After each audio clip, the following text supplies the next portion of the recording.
The emergency sirens wailed through the sterile corridors of the Trinovian medical vessel, Jalmara, vibrating off the curved, metallic walls. In the middle of the surgical bay, a team of alien doctors in teal and silver uniforms moved with orchestrated speed, their multiple limbs gathering instruments, scanning devices, and trays of shimmering fluids. On the operating table, Marcus Vellin lay battered and bloodied, his right leg twisted at an unnatural angle and his side marred by a deep, jagged gash. His breathing was shallow, his skin pale under the harsh overhead lights. Dr. Rell, a tall, sinewy being with translucent skin and luminous green eyes, pressed a stubby sensor against Marcus's chest. Tiny readings flashed across the holographic monitor above them, scrolling in a language that looked more like constellations than letters. "He must be stabilized immediately," Rell barked in a voice that sounded like two pebbles grinding together. "Prepare for major internal reconstruction." Another doctor, smaller and darker, zipped up to the table with a container of biosynthetic tissue. Instruments clinked and buzzed as they were arranged meticulously. Marcus stirred, his eyelids fluttering open. He squinted against the light, grimacing as pain flared through his body. Where am I?" His voice came out hoarse and cracked. "You are aboard the Jalmara, a Trinovian medical vessel," Rell said. "Be calm. We are preparing to save your life." Marcus coughed weakly and tried to lift his head, wincing. He looked down at his injuries, then at the array of terrifyingly sharp tools being prepped around him. "What the hell are you doing?" he rasped. "You have suffered extensive trauma. We are preparing for full abdominal and limb replacement procedures." Marcus blinked slowly, processing the words. He tried to sit up, but was gently restrained by a soft, magnetic field. Wait, he croaked. "Replacement? No, I'm not dying here." Rell glanced at the other doctors. "Your injuries are severe. It is necessary." Marcus gritted his teeth against the pain and forced himself to prop up on one elbow. He looked down at his body again, assessing the damage with a grimace. "Listen," he said, "I've had worse back on Earth. This might only need a few stitches." The room fell into stunned silence. Rell's green eyes widened slightly, and he tilted his head. "Stitches," Rell repeated, as if Marcus had suggested solving a collapsed lung with a bandage. Marcus nodded, swallowing down the wave of nausea threatening to overtake him. "Yeah, just sew me up. Maybe set the leg. I've been through worse. Trust me." One of the smaller aliens buzzed nervously, holding up a scanner. "His internal hemorrhaging is minimal. Fracture detected, but not compound. Laceration depth is within manageable parameters." Rell took the scanner, double-checked the readings, then turned back to Marcus, clearly baffled. "You are suggesting a minor procedure?" Marcus gave a weak thumbs up. "Exactly." Rell hesitated, then gestured for the other doctors to stand down. The high-powered surgical equipment was reluctantly set aside, and a much smaller tray of tools was brought forward. "Very well," Rell said. "We will attempt your stitches." A wave of dizziness washed over Marcus as he laid back down. His body ached all over, and he gritted his teeth to keep from groaning aloud. As the team worked, Marcus drifted in and out of consciousness. He caught snippets of their conversations. "His biological resilience is remarkable. No regenerative serum required? None. His body will heal with minimal intervention." Marcus cracked an eye open at one point and saw one of the doctors threading a shimmering filament through a needle, the alien's hands surprisingly deft. "You guys ever done stitches before?" Marcus mumbled. Rell looked up. "We have studied your primitive medical techniques in theory." Marcus chuckled weakly. Reassuring. The procedure was painstaking. Every time the needle pierced his skin, Marcus clenched his fists, trying not to cry out. The Trinovians worked with an almost reverent caution, as if terrified they might accidentally break him. After what felt like an eternity, Rell finally stepped back. "It is complete," he said. Marcus exhaled shakily. His side was bandaged neatly, and his broken leg had been immobilized with a lightweight cast made of some kind of shimmering, flexible material. "What's the damage?" he asked. Rell consulted the scanner. "You will require rest. The bone in your leg will take approximately 6 weeks to heal fully. The laceration should close within 14 of your Earth days, assuming no infection." Marcus nodded. "Sounds about right." He tried to swing his legs off the table, but immediately gasped in pain. Rell rushed forward, gently helping him back down. "You must not exert yourself," Rell said firmly. Marcus sighed. "Yeah, figured. The aliens carefully transferred him to a recovery bed, which adjusted automatically to his shape and needs. A soft hum filled the air as the bed's systems monitored his vitals. Rel hovered nearby, still looking perplexed. Your species' capacity for endurance is unsettling, Rel said. Marcus managed a weak grin. You should see what we do when we get the flu. Rel blinked slowly at him, clearly unsure whether or not that was a joke. Over the next few hours, Marcus dozed fitfully, waking periodically to find strange, alien faces peering at him with a mixture of awe and concern. They checked his bandages, adjusted his 4 fluids, and murmured to each other in their starlight language. At one point, a young Trinovian doctor approached, carrying a tray with a bowl of pale, viscous soup. You must ingest sustenance, the doctor said. Marcus eyed the soup suspiciously. What is it? Nutrient blend tailored to your biological needs. Marcus took a tentative sip and immediately gagged. It tasted like wet cardboard mixed with cough syrup. Thanks, he choked out, setting the bowl aside. The doctor looked crestfallen. Later, when Marcus was more awake, Rel returned with a portable scanner and ran it over his body, frowning thoughtfully. Your healing is progressing as predicted, Rel said. Minimal intervention was indeed sufficient. Marcus shifted slightly, wincing. Told you. Rel hesitated. Why did you not request more extensive treatment? We could have restored your limb function within hours. Marcus shrugged, then regretted the motion as his side twinged painfully. Sometimes, he said, the body just needs to do things the old-fashioned way. Heal the natural way. No shortcuts. Rel pondered this for a long moment. Your species' philosophy is inefficient, Rel said finally. Marcus chuckled. Yeah. But it builds character. Rel looked deeply unconvinced. Over the next few days, Marcus slowly regained his strength. He practiced walking short distances with the help of a crutch fashioned by the Trinovians, who had studied Earth designs and replicated one almost perfectly. Every step was agony at first, but he gritted his teeth and pushed through it. One morning, as he was shuffling across the med bay, he overheard 2 doctors whispering. He sustained impact from a fall of over 15 meters. His skeletal structure should have been pulverized, and yet he insisted on minimal intervention.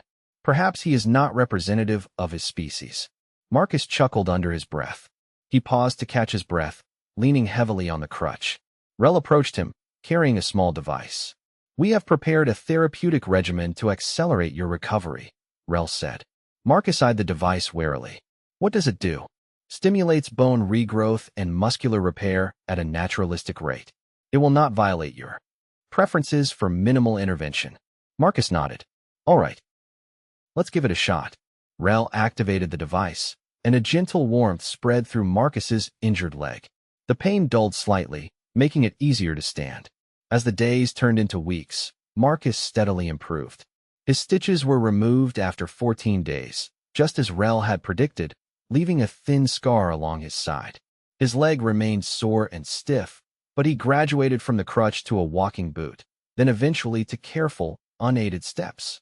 Throughout it all, the Trinovians continued to watch him with a mixture of fascination and bafflement. They documented every stage of his recovery, compiling reams of data on human resilience. Finally, after 6 weeks, Rel declared him fit for discharge. You have recovered within expected parameters, Rel said. Your physical capabilities have returned to 93%. Marcus grinned. Not bad for a guy who was almost turned into spare parts. Rel tilted his head. Would you like to remain for further observation? Marcus laughed. Thanks, but I think I've had enough poking and prodding for one lifetime. Rel extended a delicate, 3-fingered hand, and Marcus shook it firmly. Farewell, Marcus Vellin, Rel said. Your endurance will become a subject of great study among our people. Marcus chuckled. Glad I could be your science experiment. As he limped slowly down the gleaming hallway toward the shuttle bay, Marcus couldn't help but smile to himself. He knew he was still battered and bruised, but he was alive, and he had taught an entire alien race that sometimes, even in the face of advanced technology and catastrophic injury, a few stitches and a little stubbornness could still do the trick. The Jalmara's shuttle bay was massive, echoing underfoot as Marcus hobbled in, leaning heavily on the walking boot. Still sore but determined, he made his way toward a small platform where a transport pod awaited him. Around him, Trinovians bustled between stations, their translucent forms flashing different shades under the bright lights. A familiar figure intercepted him before he could reach the pod rail, holding a slim metallic case. "You will require these supplies for continued recovery," Rel said, extending the case with 2 hands. Marcus took it, feeling the surprising weight. "What's in here?" "Alien vitamins, compression wraps, antibacterial salves, bone density stimulators calibrated to Earth physiology, and a nutritional guide." Marcus chuckled and tucked the case under his arm. "Appreciate it. Though I'm probably just going to eat a cheeseburger and call it a day." Rel blinked, processing the unfamiliar word. "Cheeseburger? Yeah. Cows, bread, cheese, happiness. You'd hate it."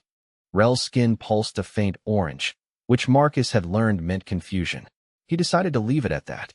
"The shuttle is prepared to return you to your colony site," Rel said.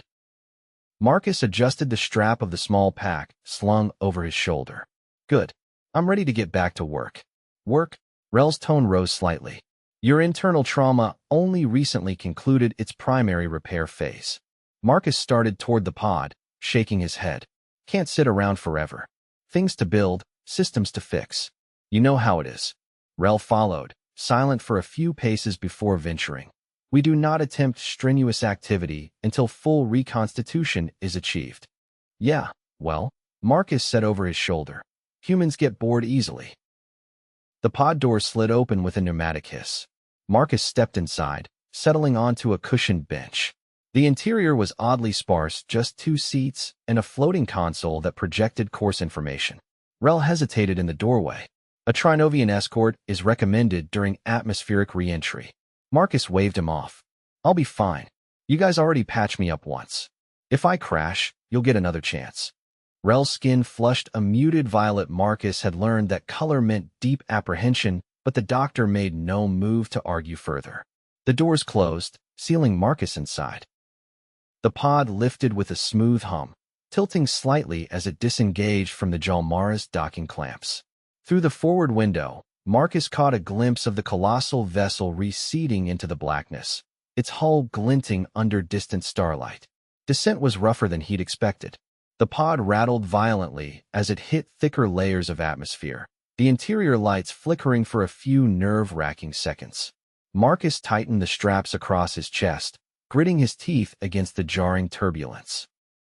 The pod finally stabilized, banking toward the sprawling human colony nestled at the edge of a wide, rocky plain. Prefabricated structures dotted the landscape, their metallic surfaces dull against the rusty soil. Touchdown was mercifully gentle. The pod's hatch popped open, revealing a welcoming committee of exactly one, a woman in a dusty flight suit, arms crossed, expression unimpressed. "You're late," she called as Marcus limped down the ramp. "Blame the aliens," Marcus said. "They wanted to turn me into a cyborg." She snorted. "Lucky. I asked for upgrades last month and got a stern lecture about unauthorized modifications." He grinned as he reached her. "How bad's the damage around here?" "Power grid's still spotty. Hydroponics are down a third. And the comms tower took another hit during the last storm." Marcus winced. "Guess I picked a great time to go sightseeing." She slapped him lightly on the shoulder, careful to avoid his healing side. "Come on, hero. We've got work to do." They made their way through the dusty settlement, Marcus struggling to keep pace without showing it. Every few steps, a dull ache throbbed up his leg, but he pressed on. The central command hub was a low, squat building fortified against the planet's frequent sandstorms. Inside, the air was cooler, tinged with the sharp scent of ozone from stressed electrical systems. Marcus dropped his pack onto a cracked table and surveyed the status screens lining the far wall. Most of them flickered with warning icons. "Okay," he said, rubbing his hands together. "Where's the worst of it?" "Water recycling unit," she said. "Main intake valves jammed. If it doesn't get fixed soon, we're going to be rationing showers to once a week." Marcus grimaced. "That bad, huh?" "Worse. The coffee recyclers linked to the same system." He let out a low whistle. "All right, that's officially an emergency." They grabbed a toolkit and headed toward the recycling station at the edge of the colony. The sun hung low over the horizon, casting long shadows across the dusty ground. Marcus adjusted the walking boot to relieve some pressure on his sore ankle as they trudged through the grit. At the recycling station, a maintenance hatch hung open, cables spilling out like tangled vines. Steam hissed from a cracked conduit. Marcus dropped to one knee, hissing as his side pulled tight against the stitches. He ignored it and leaned in for a better look. Valves jammed with particulate buildup, he said. Probably from the last sandstorm. Can you fix it? Marcus pulled a battered multi-tool from his belt. Give me 5 minutes. He worked quickly, fingers deft despite the lingering soreness. He cleared the blockage, patched the cracked conduit with a thermal sealant strip, and recalibrated the pressure sensors. The system hummed back to life with a satisfying clunk. Easy, Marcus said, standing up carefully. Tell the coffee machines they owe me one. She laughed, the sound bright against the harsh wind blowing in across the flats. They returned to the command hub just as the first stars began to prick the sky. Marcus slumped into a chair, exhausted but satisfied. You sure you're up for this? She asked, handing him a battered canteen. Marcus took a grateful sip of stale water. Honestly, no, but sitting around would probably kill me faster. She nodded, understanding in her eyes. We're lucky to have you back. Marcus grinned, feeling the familiar stubborn fire reignite in his chest. Just don't let the aliens know how fragile I actually am. She laughed again, and for a moment, the heavy weight of survival felt just a little lighter. Later that night, after the colony lights dimmed and the settlement hunkered down against the rising wind, Marcus lay on a narrow cot in the medical bay, staring at the cracked ceiling. His side ached fiercely, and his leg throbbed with the steady pulse of overexertion. But he refused to call for help. Instead, he reached into the metallic case Rel had given him and pulled out one of the bone density stimulators. He clipped it around his leg, feeling the gentle vibration as it activated. The device's soft hum was oddly comforting. He closed his eyes, letting the ache wash over him. He could survive this. He could survive 1,000 more things like this. Somewhere out there, an entire ship full of alien doctors probably still thought he was some kind of indestructible anomaly. The truth was a lot simpler. He was just too damn stubborn to quit. And, as he drifted toward sleep, the last thing he thought was, tomorrow, he'd fix the comms tower too. By the third morning back, Marcus could tell the colony was running on fumes. The air recyclers gave a low, strained whine, and the corridors smelled faintly metallic instead of sterile. His legs still ached when he stepped wrong, but he ignored it, carrying a battered toolbox toward the comms tower with a determined limp. The tower itself loomed crookedly against the pale sky, its upper strut bent from the last storm. A few cables dangled free, swaying in the dry wind. 2 Trinovians hovered nearby on a maintenance lift, their translucent skins flashing muted grays as they inspected the damage. One of them floated down as Marcus approached. It was Trell, a junior technician from Jalmara who had apparently volunteered to stick around and observe human engineering practices. His narrow shoulders hunched awkwardly as he landed. You should not be ambulatory yet, Trell said, his voice buzzing faintly. Marcus dropped the toolbox with a thud. Yeah, well, the tower won't fix itself. Trell's glow shifted to a cautious yellow. The structural compromise suggests collapse probability at 26%. Marcus looked up at the leaning frame, then shrugged. Better odds than the last poker game I played. Trell blinked rapidly. You engage in probability contests for recreation? Only when I'm feeling lucky, Marcus said, popping open the toolbox. He pulled out a battered harness and began strapping it around his waist. His ribs protested the movement, but he gritted his teeth and kept working. Another Trinovian, slightly taller and with a soft lilac hue to its skin, floated down and joined them. This one introduced itself as Vren, a structural analyst. Without preamble, it projected a hologram of the tower between them, highlighting stress points in angry red. Marcus leaned closer. Looks like the top third's the worst. If we brace it at the midsection and anchor those loose cables, we can probably buy another few months. Vren's glow pulsed uncertainly. Temporary measures are inefficient. Marcus clipped his harness to the tower's base. Temporary measures are how we stay alive long enough to make permanent ones. The Trinovians exchanged a series of rapid, fluttering sounds that Marcus guessed was some kind of debate. He didn't wait for a verdict. He started climbing. The ascent was rough. Every few meters, the metal creaked ominously under his weight. He kept his movements deliberate, testing each handhold before trusting it. Halfway up, his side began to throb in earnest, sending bolts of pain through his torso. Pausing on a narrow crossbeam, Marcus pressed a hand against his side and closed his eyes for a moment. Below him, Trell and Vrin buzzed in anxious circles. Your cardiovascular rate has increased by 42%, Trell called up. You are exhibiting signs of undue strain. Marcus wiped sweat from his forehead. You ever tried fixing a dying comm tower with half a working leg and a belly full of stitches? Trell hesitated. No. Then how about you let me focus? He gritted his teeth and kept climbing. Near the top, he found the source of the worst damage, a sheared support strut and a junction box hanging by a few stubborn cables. Marcus pulled a length of braided wire from his tool belt and began securing the box back to the main frame. He worked quickly, fingers nimble despite the throbbing ache in his side. What is your contingency if structural failure occurs during repair? Vren asked from below. Marcus twisted the wire tighter. Fall fast and aim for something soft. Trell emitted a startled clicking sound that Marcus decided to interpret as horror. After securing the junction box, Marcus took a battered wrench and tightened the bolts on the main brace. Each turn sent vibrations through the frame, rattling up his arms. He finished by threading an emergency anchor line around the midsection of the tower and securing it to a reinforced base plate. By the time he climbed down, his hands were trembling and his shirt clung damply to his back. He staggered slightly as he hit the ground, and Trell immediately zipped forward, scanning him with a portable medical device. Your muscular tremors indicate acute fatigue, Trell said. No kidding, Marcus muttered, sinking onto a crate. Vren floated closer, studying the now stabilized tower. Your efforts have reduced collapse probability to 2%. Marcus tipped his head back and grinned up at the crooked tower. Told you. Temporary measures work fine when you're desperate enough. Trell's glow shifted to a puzzled blue. Desperation is not a sustainable strategy. Marcus laughed, coughing a little as the movement jostled his healing ribs. It is for humans. The two Trinovians conferred in low, clicking tones, then turned back to him. We have observed your methods, Vren said.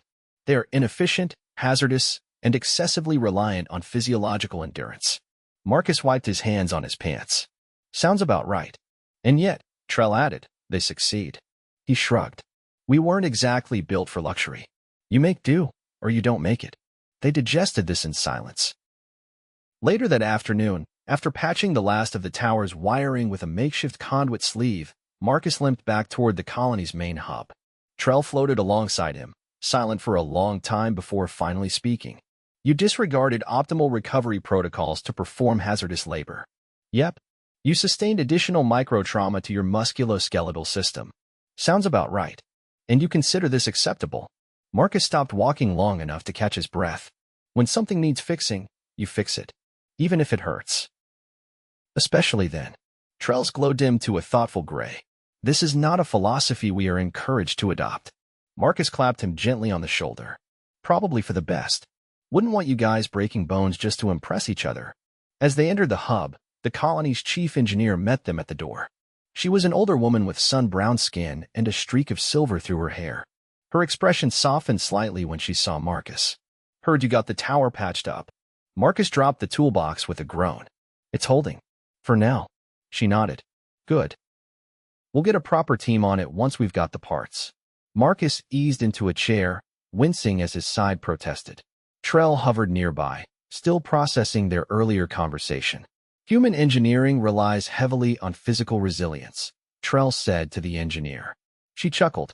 Human survival relies on stubbornness. Engineering's just another outlet. Marcus tipped his head back against the wall, feeling exhaustion settle deep into his bones. But beneath it was a quiet satisfaction. Vren entered a few minutes later, carrying a data tablet. Without ceremony, it extended the tablet toward Marcus. We have compiled a report on your repair methods, Vren said. It will be submitted to the Trinovian Council for further study. Marcus raised an eyebrow.